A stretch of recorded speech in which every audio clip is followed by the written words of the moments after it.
Saudações, saudações, galera do Fórmula Fotovoltaica. E eu sou Elvis Pestana e trago conteúdo diariamente sobre o setor que mais cresce no Brasil, que é o setor de energia solar. E o nosso tema de hoje, o episódio de hoje é Helicoi. O que é Helicoi e como utilizá-lo nos projetos fotovoltaicos. O custo nivelado de energia é o significado real do Helicoi, é o nivelamento de energia, ou simplesmente a sigla Helicoi significa Levelizing Cost of Energy, ou seja, é um termo que vem sendo amplamente utilizado no mercado de energia solar. Esse parâmetro é apontado como uma nova métrica, ou seja, a métrica mais efetiva para a avaliação da viabilidade de um sistema fotovoltaico, em detrimento do tradicional custo de sistema por watt. Até então nós só temos assim, esse nivelamento de emparelhamento pelo watt. E é claro, nós vamos falar sobre o Helicoi, que é uma nova métrica, uma métrica de marketing que vai fazer com que você tenha fica mais claro, mais evidente essas análises. A gente vai ver como ele é calculado e como deve ser utilizado o Helicoi. Puramente uma métrica de marketing, como eu falei, e utilizada por fabricantes de equipamentos para argumentar que a sua solução é a melhor que a outra. É algo que os projetistas devem olhar para escolher as melhores soluções para o seu projeto. É algo que os investidores também devem de olhar para tomarem as melhores decisões. Então, nesse episódio, nós vamos discutir o que é o Helicoi, como que ele é calculado e como que ele é utilizado. Também serão mostradas algumas simulações que eu vou fazer para você, para que você possa identificar alguns tipos de erros e também análises associadas a essa métrica. De fato, o Helicoi, em sua essência, ele foi criado e idealizado para comparar o custo relativo de energia produzida por diferentes fontes de geração. Ou seja, o intuito, o objetivo maior dessa sua criação era entender qual fonte seria mais competitiva em um determinado projeto de geração, seja ela hídrica, quiçá térmica, eólica ou solar, por exemplo. O cálculo do Helicoi ele é definido como uma divisão dos custos totais do projeto, incluindo não somente o capital investido, que é o CAPEX, Capital Expenditure, mas também os custos operacionais, que é o OPEX, ou seja, o custo da operação, dessa manutenção dessa usina durante todo o seu período de vida. E também pela energia gerada ao longo de toda a geração, de toda a operação desta usina. Tá? Então tem que ser considerado toda essa produtividade também. O cálculo ele deve incluir também eventuais custos residuais, como por exemplo, o valor dos equipamentos no final da sua vida útil, no final do projeto. Ele tende a ser valorado, então tem que ser considerado. E de uma forma simplificada podemos equacionar. Nós temos, na seguinte forma, o Helicoi, nós temos o custo total da usina, incluindo o CAPEX, o OPEX e o residual, tá? O residual monetizado, ou seja, valorado. E nós temos também a energia total produzida ao longo da vida útil da usina, em kWh, tá? Então, o custo total da usina, ele pode ser calculado como CAPEX mais o OPEX menos o residual, que é o valor dessa usina após o seu prazo da vida útil, que seria, vamos considerar, por exemplo, 25 anos, que são onde as garantias cobrem. E daí nós temos o que? Então, o CAPEX. O CAPEX, para introduzir melhor, ele é o custo de construção da usina, tá? Que ele é valorado monetizado, em reais. E o OPEX é o custo da operação, ao longo dessa vida útil, também em reais. E o residual é igual ao valor dos equipamentos ao final de sua vida útil. Então, vamos ver aqui um modelo de cálculo, como que a gente se aplica isso na prática. E dando sequência aqui, nós vamos ver como que você faz essa base de cálculo. E essa base de cálculo você precisa entender alguns ingredientes. E um deles é o que? Nós chamamos de CT. Vou colocar aqui Helicoi. Aqui nós temos o CT. O CT nada mais é do que o custo total da usina. Então, custo total da usina. Então nós vamos abreviar isso como CT, custo total da usina. E daí nós vamos ter o que? O EP, que é a energia produzida ao longo da sua vida útil. Que seria, vamos colocar aqui, EP é energia produzida ao longo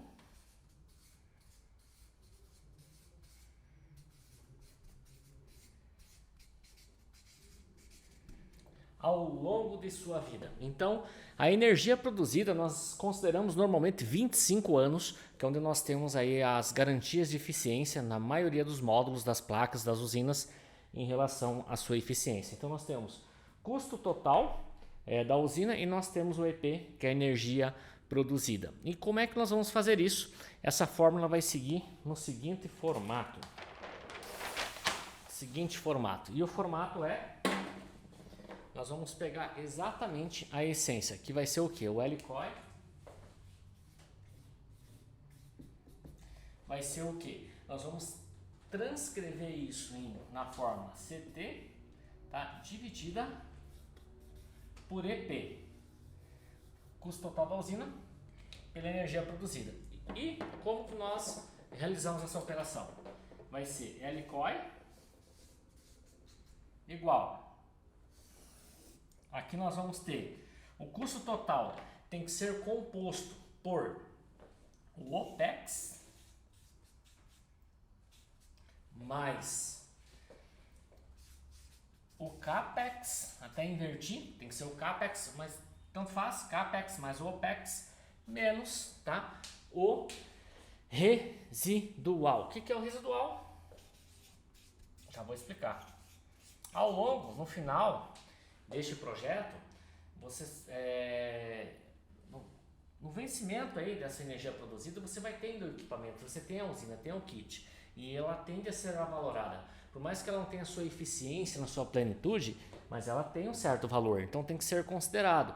Ou seja, a depreciação do longo desse tempo, que a partir de 25 anos ela ainda continua gerando.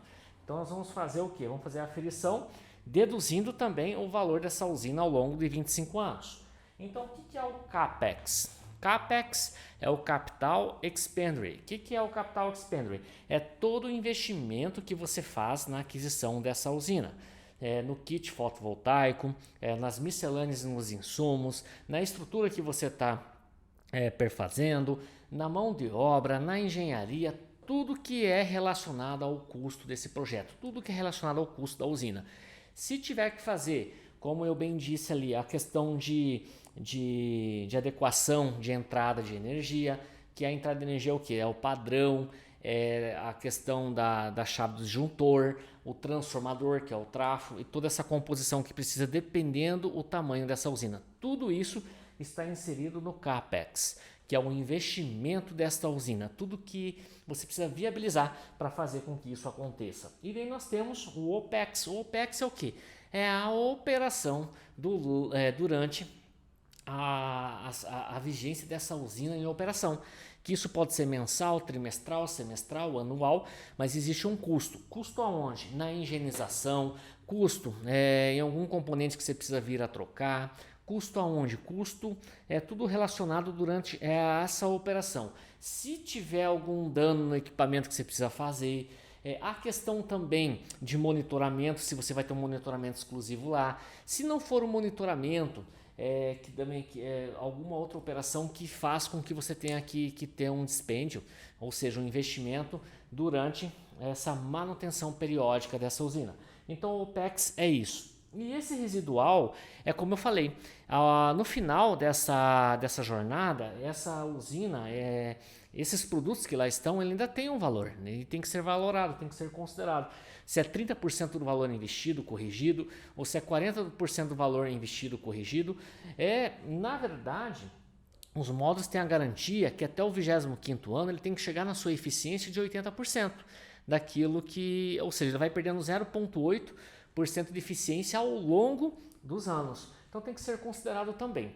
Então aqui você tem o investimento prévio de tudo que acontece, tá, durante essa usina. E até mesmo ele entra no OPEX, essa questão se tiver algum recurso aplicado mensal numa contabilidade, dependendo do tamanho da usina, e toda essa questão também da gestão do balanço energético, se você vai contratar alguém para fazer isso ou não, tudo isso aqui entra aqui. Então é todo o valor relacionado à usina e considerando ainda o que ela vai estar valorando no término dessa projeção que eu recomendo, 25 anos. Aí nós vamos ter o que aqui? Nós vamos ter toda a energia produzida ao longo da sua vida útil. Então aqui nós vamos ter essa somatória, né? Esse resultado. E nós vamos fazer o quê?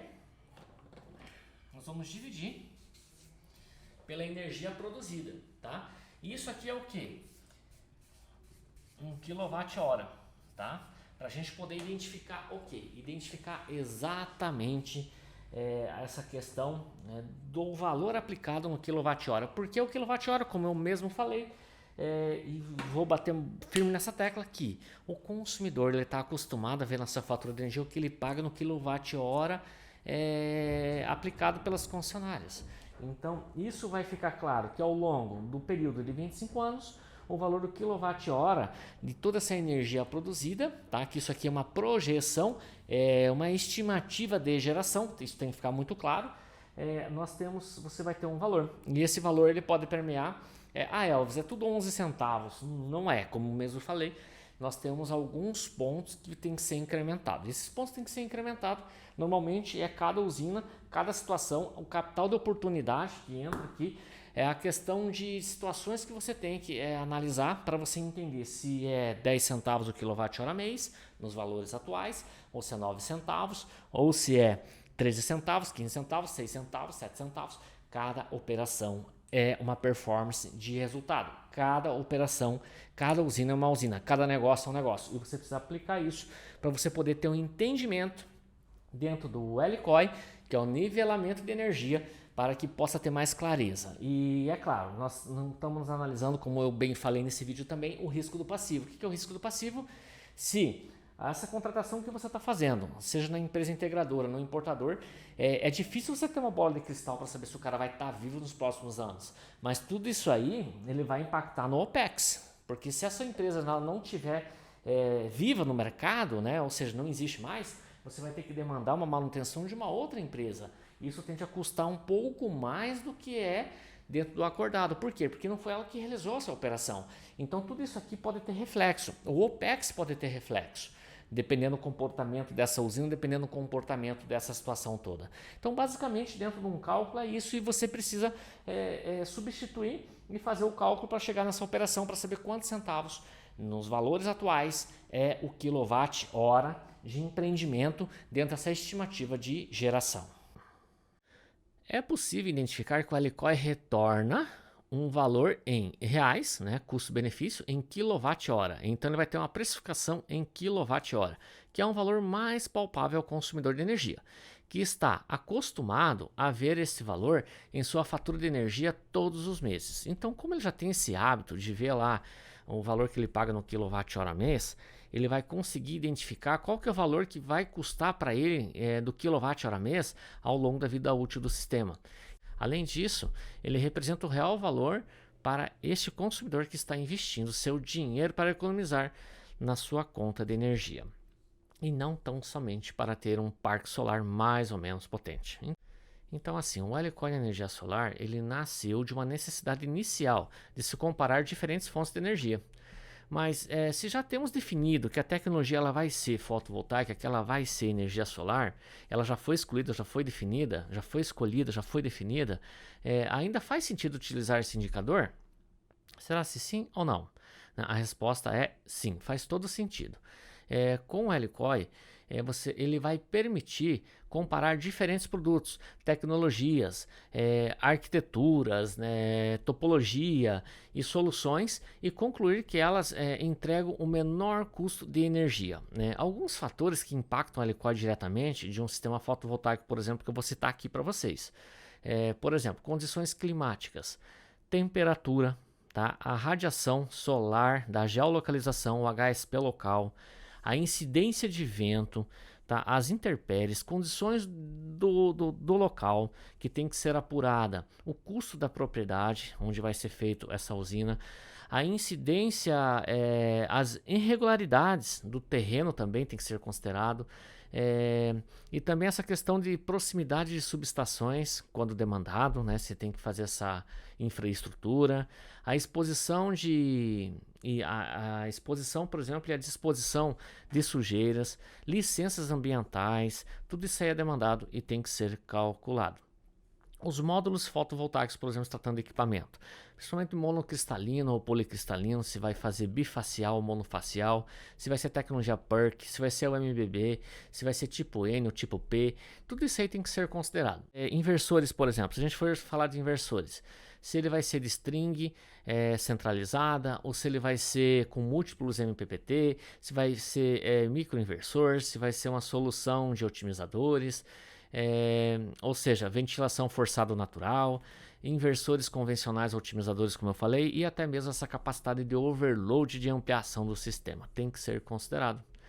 As estruturas fixas ou móvel, providas de tracker, rastreadores solares, ou monoposte ou biposte, material construtivo, tipo de tratamento superficial, tudo isso tem que ser considerado. Questões operacionais, como periodicidade de manutenção, né? Se vai ter, como é que vai ser essa questão desse acompanhamento, mão de obra necessária para isso, acesso à planta, etc. Custos diversos como monitoramento do parque, da usina, seguros, etc. Então tem um amaranhado de situações que tem que ser considerado.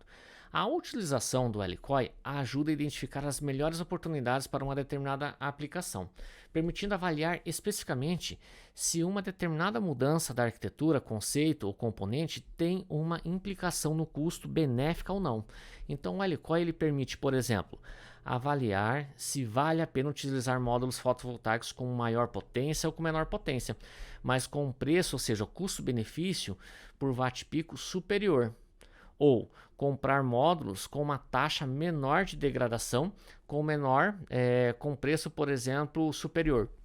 Ou ainda testar a viabilidade de se aplicar rastreadores solares ou de adotar soluções de eixo fixo, como eu falei, que pode ser fixo voltado para uma orientação. E vale ressaltar também que em algumas situações uma mudança pode afetar outra escolha. Então, sempre uma mudança que virá, ela pode vir a afetar a mudança, a escolha, a decisão próxima do que pode ser feito. Tem que ser muito bem analisado. Então, neste caso, todas as alterações devem ser levadas em conta. Por exemplo, supondo que em um determinado caso a equipe de projetos é questionada pelo proprietário, por exemplo, de uma usina, sobre se vale a pena utilizar uma topologia de inversor central distribuído. Então, tudo isso aí tem que ser avaliado. E você tem que, para números, não existe argumento, né? A escolha por uma outra não irá impactar somente no custo dos inversores, mas também de cabos e conexões elétricas, né? O distanciamento, de padrão de distanciamento da cabine, distanciamento da infraestrutura, mão de obra para instalação também, operação e manutenção e outros mais que tem que ser considerado. Então, desta forma, todas as mudanças que cada opção carrega precisam ser levadas em conta para calcular o Helicoi, tá? Então, assim, um equívoco muito comum é que o projeto com o Helicoi mais baixo é sempre o objetivo de ser buscado. Por quê? Porque o Helicoi é uma boa ferramenta para estudar opções dentro de um projeto e guiar decisões em uma perspectiva macro, né? Uma perspectiva macro onde que quanto menor for o teu Helicoi no quilowatt-hora, mais interessante passa a ser o projeto. Então, assim, nem sempre é a métrica mais útil também na tomada de decisões sobre projetos, tá? Então, isso tem que deixar bem claro, mas é uma ferramenta adicional que ajuda, mas ele não é a principal. Ou seja, em casos específicos, né? Por exemplo, em uma análise de Helicoi, uma determinada solução de um determinado fornecedor pode se apresentar com mais competitividade, com menor relação custo-benefício em relação ao quilowatt-hora. Então, essa solução, ela pode, por exemplo, não ser uma solução completa validada tecnicamente. Ou esse fornecedor pode ter uma participação sólida no mercado, havendo o risco de, por exemplo, ele deixar de operar no mercado no local por uma decisão estratégica, financeira, ou seja, e colocar em risco o atendimento de possíveis falhas previstas em garantia. Então, tudo isso tem que ser considerado também, esse risco do passivo. Então, outro bom exemplo diz respeito à confiabilidade do sistema e de seus componentes. Uma determinada solução, por exemplo, ela pode ter melhor LCOI, porém, pode ser mais suscetível a falhas. Então, o LCOI ele não leva, por exemplo, em conta a confiabilidade da energia produzida por um projeto. Tá? Ele não é certo dizer que essa energia de fato será entregue. E essa é manutenção, então tem que tomar um pouco de cuidado. Então, assim, embora o LCOI seja valioso em muitas situações, dada por exemplo, a variabilidade das situações e a complexidade do setor de energia em geral, o LCOI é apenas um entre outros fatores que devem ser considerados na tomada de decisão nos projetos fotovoltaicos. Então, assim, o LCOI, de suma geral, ele é um aditivo que vai fazer com que você de fato, assim, tenha um indicador adicional. Em alguns casos ele é decisivo, muito decisivo, mas tem que ser considerado também os riscos, né? Então, assim, uma situação também que vale a pena ressaltar por exemplo, que o LCOI, eu preciso colocar isso para vocês, que ele apresenta, por exemplo, de uma forma muito clara, direta e simplificada, que o LCOI ele não inclui na maioria dos casos, como eu estou colocando agora, indicadores financeiros mais específicos como TIR, VPL, TMA e entre outros, tá? Mas em algum momento você pode aplicar e envolver, mas nesse primeiro momento não. Nesse primeiro momento, simplesmente ele vai trazer o nivelamento de energia do quilowatt-hora dentro dessa expectativa de geração futura, tá? E essa expectativa de geração futura é ao longo da sua vida útil, tá bom? Então, essa aqui é uma dica sobre o LCOI e espero que possa ter colaborado. É um aditivo a mais e está sendo cada vez mais presente no mundo da energia solar. Isso vai ajudar o seu cliente na tomada de decisão, porque ele já tem esse hábito, e de forma resumida, ele já tem um hábito de analisar o quilowatt-hora mês pago e esse quilowatt-hora mês ele vai ser balizado. Quanto menor for o LCOI, mais atrativo passa a ser o seu projeto. Então, muitas pessoas falam, ele custa 11 centavos o quilowatt-hora mês diluído aos longos 25 anos. Isso é uma média, mas eu posso dizer para vocês, cada projeto é um projeto. Eu já realizei a LCOI que ficou 6 centavos, a LCOI que ficou 15 centavos, a LCOI que ficou 12 centavos. E como que você define isso? É em relação à planta, em relação a vários fatores que incidem diretamente nessa planta, nessa usina que está sendo implementada. Então isso precisa sim de fato ser considerado. Então essa foi a dica de hoje do Fórmula Fotovoltaica, e com esse insumo fica muito mais fácil, fácil não digo, mas um pouco mais simples de você atingir o tão sonhado 6 em 12. 6 em 12, 6 dígitos de faturamento em 12 dias. E é claro, eu consigo externar isso muito mais dentro do nosso programa, que é o Fórmula Fotovoltaica, beleza? Te vejo na próxima.